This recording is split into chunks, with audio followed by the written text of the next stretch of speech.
Hi hello പത്രമാറ്റിൻ്റെ നാളത്തെ ഒരു കിടക്കാച്ചി promo വന്നിട്ടുണ്ട് കേട്ടോ. അങ്ങനെ ആദർശ് ഇറങ്ങി വരുമ്പോൾ കാണുന്നത് ആ ഉപേന്ദ്രൻ ഉണ്ടല്ലോ, നമ്മുടെ വേണുവിൻ്റെ ഇങ്ങനെ ഷട്ടിൽ കുത്തിപ്പിടിച്ചിരിക്കുകയാണ് കേട്ടോ, കോളറിൽ കുത്തിപ്പിടിച്ചിരിക്കുകയാണ്. എൻ്റെ കാശ് എന്നിട്ട് നീ നിന്റെ മോളുടെ കല്യാണം നടത്തിയാൽ മതിയടാ എന്നൊക്കെ പറയാനുള്ള ഭീഷണിപ്പെടുത്തുകയൊക്കെ ചെയ്യുന്നുണ്ട്. ഇതേ സമയത്ത് ആദർശ് അങ്ങോട്ടേക്ക് വരുന്നുണ്ട്. എന്താ കാണിക്കുന്നത്, എന്താ നിങ്ങൾ തമ്മിൽ പ്രശ്നം എന്നൊക്കെ ചോദിക്കുകയാണ്. വേണമൊന്നും മിണ്ടാതെ മാറി നിൽക്കുമ്പം ഞാൻ പറയാം, ഞാൻ അങ്ങോട്ട് കയറി നിൽക്കുകയായിരുന്നു, അല്ല നിങ്ങൾ ആരാന്ന് ചോദിക്കുന്നുണ്ട്. ഞാൻ അനന്തമൂർത്തിയുടെ കൊച്ചുമകനാണ് ആദർശ്, മോട്ടീസ് ജ്വല്ലറിയുടെ ഇപ്പോഴത്തെ MD ആണെന്നൊക്കെ പറയുന്നുണ്ട്. നന്നായി, എന്തായാലും നിങ്ങളെങ്കിലും വന്ന് കണ്ടല്ലോ, നിങ്ങളെങ്കിലും അറിയണമെന്ന് പറയുന്നുണ്ട്. ഇവരുണ്ടല്ലോ ഇവൻ പക്കാ ഫ്രോഡാ, എനിക്ക് എത്ര രൂപ തരണ്ടെന്ന് അറിയാമോ ഇവൻ എന്നൊക്കെ പറയാണ്. അപ്പോഴേക്കും ആദർശ് ചോദിക്കാണ്, എന്താ ആംഗിളേ ഇത്, കേട്ടതൊക്കെ സത്യമാണോ? അത് മോനെ, ഞാൻ ബിസിനസ്സിൽ കുറച്ചൊന്ന് അടിപതർന്ന് നിൽക്കുക, അതുകൊണ്ട് കുറച്ച് കടം മേടിക്കേണ്ടി വന്നു, അതാ മോനെ എന്ന് പറയുന്നുണ്ട്. അതെ, ഇവൻ പറഞ്ഞൊക്കെ സത്യം തന്നെയാ. ഇവനെ ഒരുപാട് പേരെ ഇങ്ങനെ പറ്റിച്ചടക്കം ഇപ്പം കാശ് കൊടുക്കാതില്ലാതെ. അപ്പോഴേക്കും അയാൾ വേണു പറയാണ്, മോനെ വേറെ ഒന്നും അല്ല, കുറച്ചു നേരം കഴിഞ്ഞാൽ എൻ്റെ മോളുടെ കല്യാണം അത് മുടക്കാൻ വേണ്ടിയിട്ട് ഇവൻ വന്നിരിക്കുക. ഞാൻ പറഞ്ഞു 2-3 ദിവസം കഴിയുമ്പോഴേക്കും ഇവൻ്റെ ക്യാഷും കൊടുക്കാതെ എൻ്റെ കുറച്ച് ബില്ലൊക്കെ പാസ്സായി കിട്ടാനുണ്ട്, അത് കിട്ടിയ അവിടെ നിന്ന് ഞാൻ ക്യാഷ് കൊടുക്കാന്നൊക്കെ പറഞ്ഞതാണ്, പക്ഷെ അത് സമ്മതിക്കുന്നില്ല എന്ന് പറയുന്നുണ്ട്. അങ്ങനെ വിട്ടുകൊടുക്കാൻ പറ്റുമോ, കുറേ കാലം ഞാൻ ഇവൻ്റെ പുറകെ നടക്കാൻ തുടങ്ങിയിട്ട് എന്നൊക്കെ ഉപേന്ദ്രൻ പറഞ്ഞ് ബഹളം വെക്കാണ്. ആദർശ് പറയുന്നുണ്ട്, നിങ്ങൾ ഒന്നുകൊണ്ടും വിഷമിക്കേണ്ട, നാളെ രാവിലെ ഓഫീസിലേക്ക് വന്നാൽ മതി, നിങ്ങൾക്ക് എത്ര രൂപയാണ് തരാനുള്ളത്, ആ പൈസയുടെ ചെക്ക് അവിടെ ഉണ്ടാവുമെന്ന് പറയുന്നുണ്ട്. എത്ര രൂപയെന്ന് ചോദിക്കുമ്പോൾ എനിക്ക് 2 കോടി രൂപയോളം തരാനുണ്ടെന്ന് പറയുന്നുണ്ട്. അപ്പോൾ ആദർശ് ഒന്ന് ഷോക്കാവുന്നുണ്ട് കേട്ടോ, അത്രയും കോടി രൂപ കടമാണെന്ന് അറിയുമ്പം ശരി എത്രയാണെങ്കിലും ഞാൻ തന്നേക്കാന്ന് പറയാണ്. അങ്ങനെ അത് ശരിയെന്ന് പറഞ്ഞ് സമ്മതിച്ചിട്ട് ഉപേന്ദ്രൻ നടന്ന് പോവാണ്. വേണു വന്നിട്ട് ആദർശിന്റെ കൈകൊപ്പി നന്ദിയൊക്കെ പറയുന്നുണ്ട്. എൻ്റെ മോളുടെ വിവാഹം നടക്കില്ലായിരുന്നു, ഈ ഒരു പ്രശ്നം ഇവിടെ ഉണ്ടായിരുന്നെങ്കിൽ മോൻ സഹായിച്ച ഒരുപാട് നന്ദി എന്നൊക്കെ പറയുമ്പം അങ്ങൾ എന്തായി പറയുന്നത്, എൻ്റെ അനിയുടെ ഭാര്യയാകാൻ പോകുന്ന കുട്ടിയാണ് അനാമിക, ഞങ്ങളുടെ തറവാട്ടിലെ അടുത്ത അനന്തപുരിലെ അടുത്ത മരുമകളാണ്, അവൾക്ക് എന്ത് പ്രശ്നമുണ്ടായാലും അവളുടെ കുടുംബത്തിന് എന്ത് പ്രശ്നം ഉണ്ടായാലും അത് ഞങ്ങളുടെ ഇവിടെ പ്രശ്നമല്ലെങ്കിൽ എന്തിനാ ചോദിക്കാൻ പഠിച്ചതെന്നൊക്കെ പറയുന്നുണ്ട്. അല്ല മോനെ, ഇതിപ്പോൾ ഞാൻ കുറച്ചൊന്ന് ടൈറ്റ് ആയതുകൊണ്ടാണ്, എൻ്റെ ബില്ലൊക്കെ അടുത്ത മാസം തന്നെ പാസ്സാവും, അപ്പം തന്നെ ഞാൻ ക്യാഷൊക്കെ തിരികെ തന്നേക്കാം, എല്ലാവരും കടം എനിക്ക് വീട്ടാൻ പറ്റും, ബിസിനസ്സിൽ കുറച്ച് തകർച്ചയായിപ്പോയി ഞങ്ങൾ എന്നൊക്കെ പറയുന്നുണ്ട്. അതൊന്നും സാരമില്ലെങ്കിൽ ഇതാ മുഹൂർത്തം ആവാറായി, ഇനി 1-2 മിനിറ്റ് മാത്രമേ ബാക്കിയുള്ളൂ, അങ്ങൾ അകത്തേക്ക് കയറി വന്ന് പറയുന്നുണ്ട്. നന്ദു അങ്ങനെ നടന്ന് ഒരു പാലത്തിൻ്റെ അവിടെ നിൽക്കുന്നവരാണ് ഇന്നത്തെ ഒരു സീൻ അവസാനിച്ചിരിക്കുന്നത്. നാളത്തെ ഇതിൽ കാണിച്ചിരിക്കുന്നത് നന്ദു നടന്ന് വന്നിട്ട് പാലത്തിന്റെ കൈവിരയുടെ മുകളിൽ കയറി നിൽക്കുകയാണ്, കണ്ണടച്ച് നിൽക്കുകയാണ്.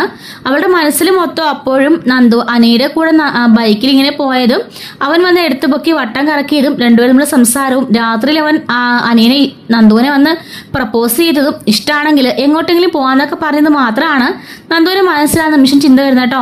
അവൻ മറ്റൊരാളുടെ സ്വന്തം പോകുന്നത് നന്ദുവിനൊട്ടും താങ്ങാൻ കഴിയുന്നില്ലായിരിക്കാം, അതുകൊണ്ടായിരിക്കാം നന്ദു ഇങ്ങനെ തീരുമാനം എടുക്കുന്നത്.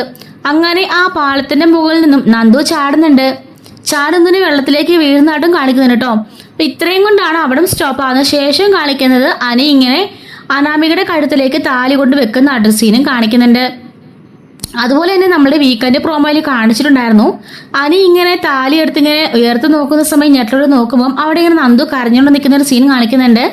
ജാനകിയും അനാമികയൊക്കെ ദേഷ്യപ്പെട്ട് അവളെ ഇങ്ങനെ രൂക്ഷമായിട്ട് നോക്കുന്നതും കാണിക്കുന്നുണ്ടായിരുന്നു. നയനയും അതുപോലെ തന്നെ നയനയുടെ അമ്മയും അച്ഛനും ഒക്കെ എല്ലാവരും ഇങ്ങനെ പേടിച്ച് നോക്കുന്നതും കാണിക്കുന്നുണ്ടായിരുന്നു കേട്ടോ. അത് വീക്കെൻഡ് പ്രോമോയിൽ കാണിച്ചിട്ടുണ്ട്. പക്ഷേ ഇവളിങ്ങനെ ഇവിടെ വെള്ളത്തിൽ ചാടുന്നതിന് ആരെങ്കിലും സ്വപ്നമാണോ അതോ യഥാർത്ഥത്തിൽ അവൾ ചാടിയതാണോ, ആരായിരിക്കും രക്ഷിക്കുക എന്നൊന്നും പറയാൻ പറ്റത്തില്ലാത്ത അവസ്ഥയാണ്. കാരണം വെറും 3-4 മിനിറ്റ് കൂടി മാത്രമേ മുഹൂർത്തത്തിന് ബാക്കിയുള്ളൂ എന്ന് ആദർശ് പറയുന്നുണ്ട്. പക്ഷെ ഇതേ സമയത്ത് തന്നെ നന്ദു നടന്നിരുന്ന ദൂരെയുള്ള ഒരു പാലത്തിന്റെ മുകളിൽ നിന്ന് ചാടി ആറ്റിൽ വീഴുന്നതായിട്ടും കാണിക്കുന്നുണ്ട്. അപ്പോൾ വീക്കെൻഡ് പ്രോമോയിൽ കാണിച്ചതുപോലെ നന്ദു ആ ഒരു കല്യാണ മണ്ഡപത്തിലേക്ക് വരണമെന്നുണ്ടെങ്കിൽ അതിലെന്തോ ഒരു വലിയ ട്വിസ്റ്റ് ഒളിഞ്ഞ് കിടപ്പുണ്ട്. അതെന്തായാലും നാളെ രാവിലെ സ്റ്റോറി വരുന്നതോടുകൂടി അറിയാൻ സാധിക്കും കേട്ടോ. അതുപോലെ തന്നെ അനാമികയെ രൂക്ഷവാദത്തിൽ ഇങ്ങനെ നോക്കുന്നതൊക്കെ ആയിട്ടും കാണിക്കുന്നുണ്ടായിരുന്നു. അവിടെ വെച്ച് എന്തെങ്കിലും പ്രശ്നം ഉണ്ടാവുമെന്നൊക്കെ നമുക്ക് എന്തായാലും നാളെ രാവിലെ അറിയാൻ പറ്റുള്ളൂ. ആദർശ് പറയുന്നുണ്ടായിരുന്നു, മുത്തശ്ശനെ ഹോസ്പിറ്റലിൽ നിന്നും ഈ ഒരു ചടങ്ങിന് വേണ്ടിയിട്ട് കൊണ്ടുവരുന്നുണ്ട്, മുത്തശ്ശന് തീരെ വയ്യ എങ്കിലും കൊണ്ടുവരുമെന്ന് പറഞ്ഞിട്ടുണ്ടായിരുന്നു. അങ്ങനെ മുത്തശ്ശനെ കൊണ്ട് എന്തായാലും അങ്ങോട്ടേക്ക് വരും. ആ ഒരു സമയത്ത് എന്തെങ്കിലും ടെസ്റ്റ് നമുക്ക് പ്രതീക്ഷിക്കാം. അനിയുടെ നന്ദുവിന്റെ വിവാഹം എന്തായാലും നടക്കില്ലെന്ന് തന്നെയാണ് 100% ഉറപ്പ്. ഈ അനാമികയുടെയും അനിയുടെ തന്നെ ആയിരിക്കാം നടക്കുക. എങ്കിൽ മാത്രമേ ജാനകിട്ടും ദേവനക്കിട്ടൊക്കെ മുട്ടം പണി കിട്ടുള്ളൂ. കാരണം അനാമികയുടെ സ്വഭാവം അങ്ങനെയാണല്ലോ. എങ്കിൽ മാത്രമാണല്ലോ ഇവർ നന്ദുവിന്റെ മഹത്വം മനസ്സിലാക്കുക. എല്ലാവരും അനി നന്ദുവിന്റെ വിവാഹം നടക്കണമെന്നാണ് അഭിപ്രായപ്പെടുന്നത്. പക്ഷേ അങ്ങനെ വിവാഹം നടന്നുണ്ടെങ്കിൽ ഇപ്പോഴുള്ള നയനയുടെ നവിയുടെ അതേ അവസ്ഥ തന്നെയായിരിക്കും നന്ദുവിനും വരാൻ പോകുന്നത്. അതുപോലെ തന്നെ എല്ലാവരും ഭയങ്കര ശത്രുതയിൽ കൂടി തന്നെ ഇപ്പോൾ ഉള്ള പോലെ തന്നെ നാടകീയമായ ഡയലോഗുകൾ കൂടി അത് മാത്രമായിട്ട് കാണിച്ചുകൊണ്ടേയിരിക്കും. നന്ദും ഒരു തിരിച്ചു പറയാൻ ഒരു ഇതും ഇല്ലാതെ ഇപ്പം നയനെ കാണിക്കുന്നത് പോലെ തന്നെ ഒന്നും മിണ്ടാതെ കഴിവുകെട്ടവളായിട്ട് തന്നെ അവിടെ നിൽക്കേണ്ടി വരും.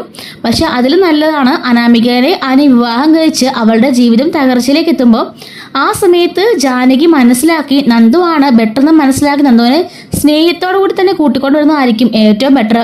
അതുകൊണ്ടായിരിക്കാം അനിയുടെ ജീവിതത്തിൽ 2 വിവാഹം ഉണ്ടെന്ന് പറഞ്ഞത്. ആദ്യത്തെ വാഴക്കല്യാണത്തിൽ ആർക്കും തന്നെ യാതൊരു വിശ്വാസവും വരുന്നില്ല കേട്ടോ.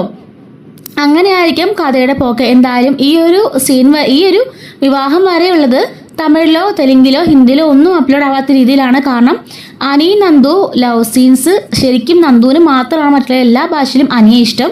അനിക്ക് തിരിച്ചതില്ല കേട്ടോ. മലയാളത്തിലേക്ക് വന്നപ്പോൾ മാറ്റമാണ്, അതിനൊരു ചേഞ്ച് ഉണ്ടാക്കി അനിക്ക് നന്ദുവിനെ ഇഷ്ടമാകുന്ന രീതിയിലാക്കി എടുത്തിരിക്കുന്നത്. അങ്ങനെ അനി നന്ദുവിനെ ഇഷ്ടപ്പെടുന്നത് കൊണ്ടായിരിക്കാം അനി നന്ദുവിനെ പരസ്പരം ഇഷ്ടപ്പെടുന്നതുകൊണ്ട് തന്നെ കഥ ഈ ഒരു കല്യാണ സമയമൊക്കെ ഇങ്ങനെ അവർ മാറ്റി ചിന്തിച്ചിരിക്കുന്നത്. അപ്പം എന്തായാലും മറ്റെല്ലാ ഭാഷയിലും തന്നെ അനാമികനെയാണ് വിവാഹം കഴിക്കുന്നത്. അതിനുശേഷം അനാമികയുടെ ക്യാരക്ടറും അവളുടെ പണ്ടത്തെ ഒരുപാട് കള്ളത്തരങ്ങൾ സ്റ്റോറീസൊക്കെ ഉണ്ട്. അപ്പം അവളുടെ കഥകളൊന്നും മറ്റാർക്കും അറിയില്ലാത്ത എന്നിട്ടോ അതൊക്കെ പതിയെ പതിയെ പൊങ്ങി വരും. ആദർശതെല്ലാം മനസ്സിലാക്കും. അങ്ങനെ എല്ലാവരും തിരിച്ചറിഞ്ഞ് അനാമികനെ പുറത്താക്കുകയും അനി വല്ലാത്ത ഡിപ്രഷനിലേക്കൊക്കെ പോവുകയും അങ്ങനെ അവസാനം നന്ദുവിനെ വിവാഹം കഴിക്കുകയൊക്കെയാണ് ചെയ്യുന്നത്. അപ്പോൾ അതെന്തായാലും നമുക്ക് കാത്തിരുന്ന് തന്നെ കാണാം. രാവിലെ നമ്മൾ സ്റ്റോറി അപ്ലോഡ് ചെയ്യുന്നതായിരിക്കും കേട്ടോ. മിസ്സാവാതിരിക്കാനായിട്ട് ചാനലും സബ്സ്ക്രൈബ് സപ്പോർട്ട് ചെയ്യണേ. Thanks for watching.